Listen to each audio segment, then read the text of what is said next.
ಹರೇ ಕೃಷ್ಣ. ಎಲ್ಲ ಕೇಳುಗರಿಗೂ ಭಗವದ್ಗೀತಾ ಅಧ್ಯಯನಕ್ಕೆ ಸ್ವಾಗತ.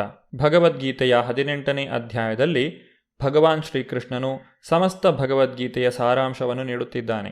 ಈ ಅಧ್ಯಾಯವನ್ನು ಮೋಕ್ಷ ಸನ್ಯಾಸ ಯೋಗ ಅಥವಾ ಉಪಸಂಹಾರ, ವೈರಾಗ್ಯದ ಪರಿಪೂರ್ಣತೆ ಎಂದು ಕರೆಯುತ್ತಾರೆ.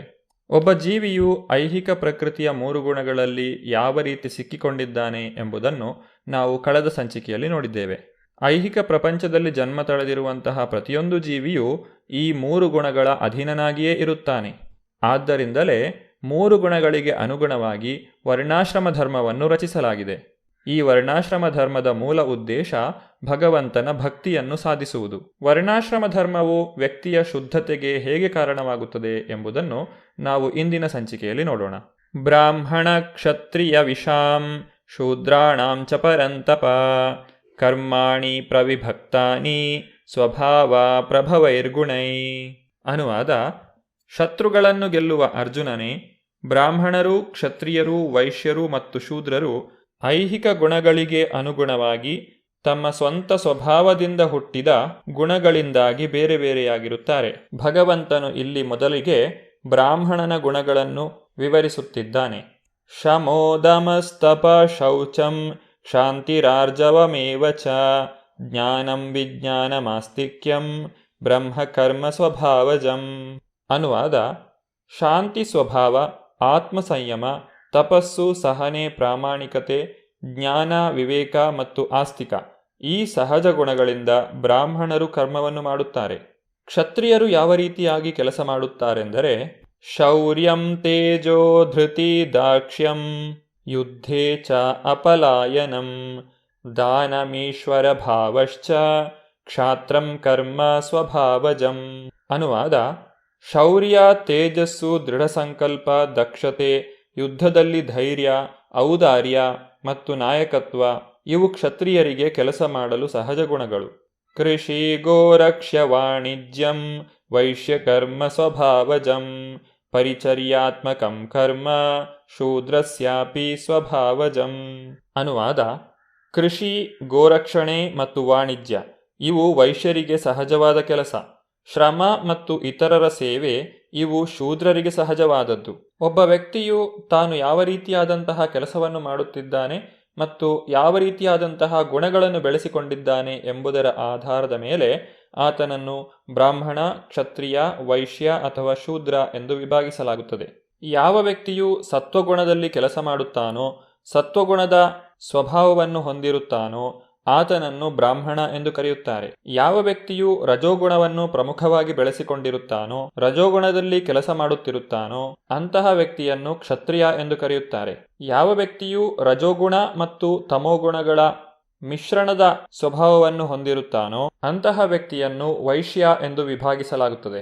ತಮೋಗುಣವೇ ಅಧಿಕ ಪ್ರಮಾಣದಲ್ಲಿರುವಂತಹ ವ್ಯಕ್ತಿಯು ಶೂದ್ರನೆಂದು ಕರೆಯಲ್ಪಡುತ್ತಾನೆ. ಹೀಗೆ ವ್ಯಕ್ತಿಯು ತಾನು ಯಾವ ಗುಣವನ್ನು ಬೆಳೆಸಿಕೊಂಡಿದ್ದಾನೋ ಅದರ ಆಧಾರದ ಮೇಲೆ ತನ್ನ ವರ್ಣ ಮತ್ತು ಆಶ್ರಮಗಳನ್ನು ಆಯ್ಕೆ ಮಾಡಿಕೊಳ್ಳುತ್ತಾನೆ.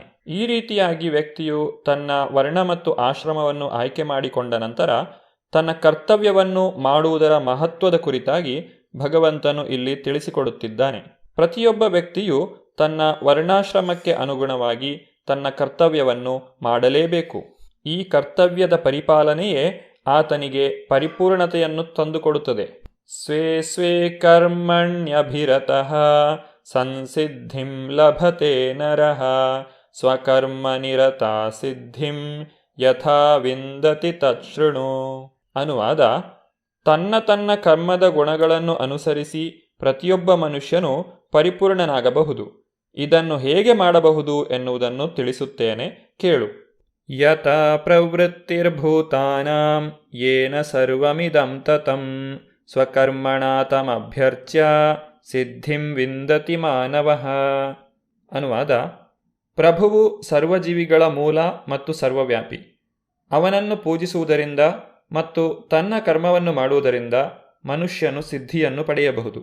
ಇಂದ್ರಿಯಗಳ ಒಡೆಯನಾದಂತಹ ಹೃಷಿಕೇಶನು ಪ್ರತಿಯೊಂದು ಜೀವಿಯನ್ನು ಒಂದು ನಿರ್ದಿಷ್ಟ ವೃತ್ತಿಯಲ್ಲಿ ತೊಡಗಿಸುತ್ತಾನೆ. ವ್ಯಕ್ತಿಯು ತಾನು ನಿರತವಾಗಿರುವಂತಹ ಕೆಲಸದ ಫಲದ ಮೂಲಕ ದೇವೋತ್ತಮ ಪರಮಪುರುಷನಾದ ಶ್ರೀಕೃಷ್ಣನನ್ನು ಪೂಜಿಸಬೇಕು. ಈ ರೀತಿಯಾಗಿ ವ್ಯಕ್ತಿಯು ಭಗವಂತನ ಅನುಗ್ರಹವನ್ನು ಪಡೆಯಬಹುದು.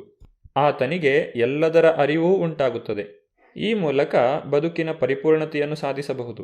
ದೇವೋತ್ತಮ ಪರಮಪುರುಷನಾದ ಶ್ರೀಕೃಷ್ಣನೇ ಸ್ವತಃ ಅಂತಹ ಭಕ್ತರನ್ನು ಉದ್ಧರಿಸುವಂತಹ ಹೊಣೆಯನ್ನು ಹೊರುತ್ತಾನೆ. ಒಬ್ಬ ವ್ಯಕ್ತಿಯು ಯಾವುದೇ ವೃತ್ತಿಯಲ್ಲಿರಲಿ, ಅವನು ಪರಮಪ್ರಭುವನ್ನು ಸೇವಿಸಿದರೆ ಅತ್ಯುನ್ನತ ಪರಿಪೂರ್ಣತೆಯನ್ನು ಸಾಧಿಸಲು ಸಾಧ್ಯ. ವ್ಯಕ್ತಿಯು ತನ್ನ ಸ್ವಭಾವಕ್ಕೆ ಅನುಗುಣವಾಗಿ ತನ್ನ ಕರ್ಮವನ್ನು ಮಾಡಬೇಕೇ ವಿನಃ ಇತರರನ್ನು ಅನುಕರಿಸಲು ಹೋಗಬಾರದು. ಶ್ರೇಯಾನ್ ಸ್ವಧರ್ಮೋ ವಿಗುಣಃ ಪರಧರ್ಮಾತ್ ಸ್ವನುಷ್ಠಿತಾತ್ ಸ್ವಭಾವನಿಯತಂ ಕರ್ಮ ಕುರುವನ್ನಾಪ್ನೋತಿ ಕಿಲ್ಬಿಷಂ. ಅನುವಾದ: ಪರಧರ್ಮವನ್ನು ಸ್ವೀಕರಿಸಿ ಅದನ್ನು ಪರಿಪೂರ್ಣವಾಗಿ ಮಾಡುವುದಕ್ಕಿಂತ ಸ್ವಧರ್ಮವನ್ನು ಅಪರಿಪೂರ್ಣವಾಗಿ ಮಾಡುವುದೇ ಶ್ರೇಯಸ್ಕರ. ತನ್ನ ಸ್ವಭಾವಕ್ಕೆ ಅನುಗುಣವಾಗಿ ವಿಧಿಸಿದ ಕರ್ತವ್ಯಗಳನ್ನು ಮಾಡಿದಾಗ ಪಾಪಕರ ಪ್ರತಿಕ್ರಿಯೆಗಳು ಉಂಟಾಗುವುದಿಲ್ಲ. ಬ್ರಾಹ್ಮಣ, ಕ್ಷತ್ರಿಯ, ವೈಶ್ಯ ಮತ್ತು ಶೂದ್ರರ ಕರ್ತವ್ಯಗಳನ್ನು ಅವರವರ ಗುಣಗಳಿಗೆ ಅನುಗುಣವಾಗಿ ವಿಧಿಸಲಾಗಿದೆ. ಒಬ್ಬ ವ್ಯಕ್ತಿಯು ಇನ್ನೊಬ್ಬ ವ್ಯಕ್ತಿಯ ಕರ್ತವ್ಯಗಳನ್ನು ಅನುಕರಿಸಬಾರದು. ಬ್ರಾಹ್ಮಣ ಕುಟುಂಬದಲ್ಲಿ ಹುಟ್ಟಿದಂತಹ ವ್ಯಕ್ತಿಯು ಸ್ವಭಾವತಃ ಶೂದ್ರರು ಮಾಡುವ ಕರ್ಮದಿಂದ ಆಕರ್ಷಿತನಾದರೆ ಆತನು ಕೃತಕವಾಗಿ ತಾನು ಬ್ರಾಹ್ಮಣ ಎಂದು ಹೇಳಿಕೊಳ್ಳಬಾರದು. ವ್ಯಕ್ತಿಯು ತನ್ನ ಸ್ವಧರ್ಮಕ್ಕೆ ಅನುಗುಣವಾಗಿ ಕರ್ಮ ಮಾಡಬೇಕು.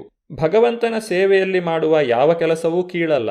ಬ್ರಾಹ್ಮಣ ವೃತ್ತಿ ಧರ್ಮವು ನಿಶ್ಚಯವಾಗಿಯೂ ಸಾತ್ವಿಕವಾದದ್ದು. ಆದರೆ ಸ್ವಭಾವದಿಂದ ಸಾತ್ವಿಕನಲ್ಲದ ಮನುಷ್ಯನು ಬ್ರಾಹ್ಮಣನ ವೃತ್ತಿ ಧರ್ಮವನ್ನು ಅನುಕರಿಸಬಾರದು. ಅದೇ ರೀತಿ ಕ್ಷತ್ರಿಯನಾದವನು ತನ್ನ ಶತ್ರುಗಳನ್ನು ಕೊಲ್ಲಲು ಹಿಂಸೆ ಮಾಡಬೇಕಾಗುತ್ತದೆ. ಕೆಲವೊಮ್ಮೆ ರಾಜತಾಂತ್ರಿಕೆಗಾಗಿ ಕ್ಷತ್ರಿಯನು ಸುಳ್ಳನ್ನು ಹೇಳಬೇಕಾಗುತ್ತದೆ.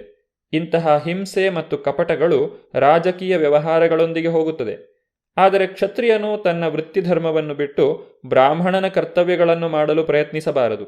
ವ್ಯಕ್ತಿಯು ತನ್ನ ಕರ್ತವ್ಯವನ್ನು ಮಾಡುವ ಮೂಲಕ ಭಗವಂತನನ್ನು ಸಂತೃಪ್ತಿಗೊಳಿಸಲು ಪ್ರಯತ್ನಿಸಬೇಕು. ಉದಾಹರಣೆಗೆ, ಅರ್ಜುನನು ಒಬ್ಬ ಕ್ಷತ್ರಿಯ. ಅವನು ಇನ್ನೊಂದು ಪಕ್ಷದೊಡನೆ ಯುದ್ಧ ಮಾಡಲು ಹಿಂಜರಿಯುತ್ತಿದ್ದ. ಆದರೆ ದೇವೋತ್ತಮ ಪರಮಪುರುಷನಾದ ಶ್ರೀಕೃಷ್ಣನನ್ನು ಸಂತೃಪ್ತಿಗೊಳಿಸಲು ಆತನು ಯುದ್ಧವನ್ನು ಮಾಡುತ್ತಿದ್ದಾನೆ. ಈ ರೀತಿ ಮಾಡುವುದರಿಂದ ಆತನು ನೀತಿಭ್ರಷ್ಟನಾಗುವುದಿಲ್ಲ. ಮನುಷ್ಯನು ತನ್ನ ಕರ್ಮದಿಂದ ದೇವೋತ್ತಮ ಪರಮಪುರುಷನ ಸೇವೆಯನ್ನು ಮಾಡಿದರೆ ಅವನು ಕ್ಷತ್ರಿಯನೇ, ವೈಶ್ಯನೇ ಅಥವಾ ಶೂದ್ರನೇ ಎನ್ನುವುದು ಮುಖ್ಯವಾಗುವುದಿಲ್ಲ. ಆದ್ದರಿಂದ ಸಾರಾಂಶ ರೂಪದಲ್ಲಿ ಹೇಳುವುದಾದರೆ, ಪ್ರತಿಯೊಬ್ಬ ವ್ಯಕ್ತಿಯೂ ತಾನು ಪಡೆದ ವಿಶಿಷ್ಟ ಪ್ರಕೃತಿ ಗುಣಕ್ಕೆ ಅನುಗುಣವಾಗಿ ಕರ್ಮನಿರತನಾಗಬೇಕು ಮತ್ತು ದೇವೋತ್ತಮ ಪರಮಪುರುಷನ ಪರಮ ಉದ್ದೇಶವನ್ನು ನೆರವೇರಿಸಲು ಮಾತ್ರ ಕರ್ಮವನ್ನು ಮಾಡಬೇಕು. ಐಹಿಕ ಪ್ರಪಂಚದಲ್ಲಿ ಮಾಡುವಂತಹ ಪ್ರತಿಯೊಂದು ಕರ್ಮದಲ್ಲೂ ಏನಾದರೊಂದು ದೋಷವು ಇದ್ದೇ ಇರುತ್ತದೆ.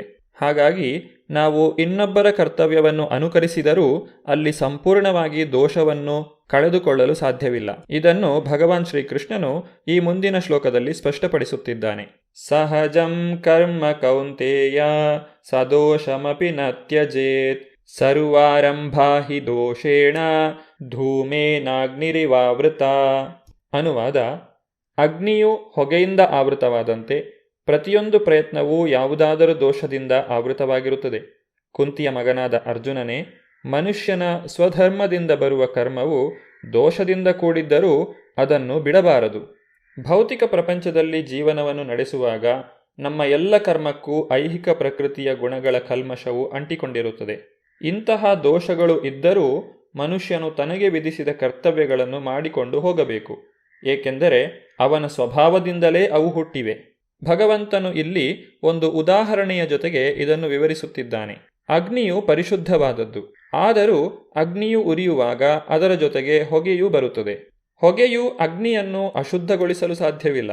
ಅಗ್ನಿಯಲ್ಲಿ ಹೊಗೆ ಇದ್ದರೂ ಎಲ್ಲದರಲ್ಲೂ ಅಗ್ನಿಯೇ ಅತ್ಯಂತ ಪರಿಶುದ್ಧ ಎಂದು ಭಾವಿಸಲಾಗಿದೆ. ಒಬ್ಬ ವ್ಯಕ್ತಿಯು ತನ್ನ ಕರ್ತವ್ಯವನ್ನು ಬಿಟ್ಟು ಬೇರೆಯವರ ಕರ್ತವ್ಯಗಳನ್ನು ಅನುಕರಿಸಲು ಹೋದರೆ ಅಲ್ಲಿಯೂ ಅವನಿಗೆ ದೋಷವು ಕಂಡುಬರುತ್ತದೆ. ಆದ್ದರಿಂದ ಈ ಐಹಿಕ ಜಗತ್ತಿನಲ್ಲಿ ಐಹಿಕ ಪ್ರಕೃತಿಯ ಕಲ್ಮಶದ ಸೋಂಕಿನಿಂದ ಯಾರೂ ಸಂಪೂರ್ಣವಾಗಿ ಮುಕ್ತರಾಗಿರಲು ಸಾಧ್ಯವಿಲ್ಲ.